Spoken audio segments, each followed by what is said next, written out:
Hello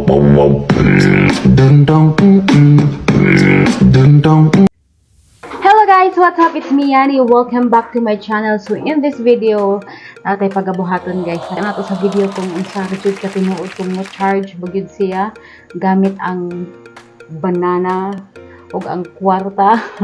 So atong eksperimentuhan karon mga guys kung unsa bagid siya katinuod. So na ako'y banana dili.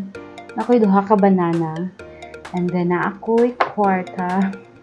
5 pesos, and then the charger, and then of course cellphone. Sa video mga guys, na curious jud ang inyong yani kay I don't know, kay una-una gyud naon wala gyud siya i-power supply para maka-charge siya, pero why not atong i-try kung unsa bagid siya katinuod. So okay, let's start. Unsa bagid ni? Okay, so duha ka banana. Excited ko unsa unsay mahitabuan ni. I don't know, mura ko gusto ba. So na ako'y 5 pesos. Butang na to siya dinhi. Dili man ko mo to. Okay. I don't know guys, undiyan di anak ko niya at anay. Mga gansa nato ang explikas. Mga gansa siya tanong kuan guys. Ang buwang kasi siguro nito. Nana siya dira na dinhi ang kwarta, and then charge nato ni siya. Kansa saksak nato ni siya. Sige, saksak nato. Yun.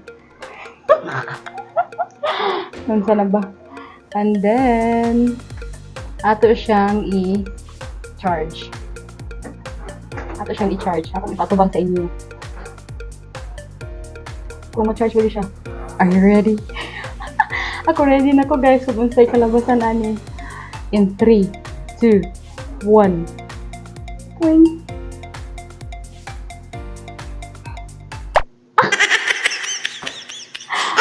Ikaw maniyaw. Luyag yun. So guys, okay puyos. Walay puyos. Ano na to nga scam siya, dili siya legit.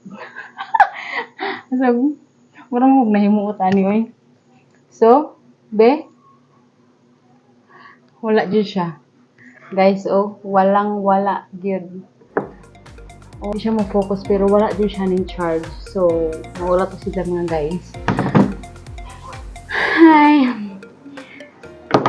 Ako lang tan unig saging oy. Kan ulang nato ning saging, dapat kay puyos to.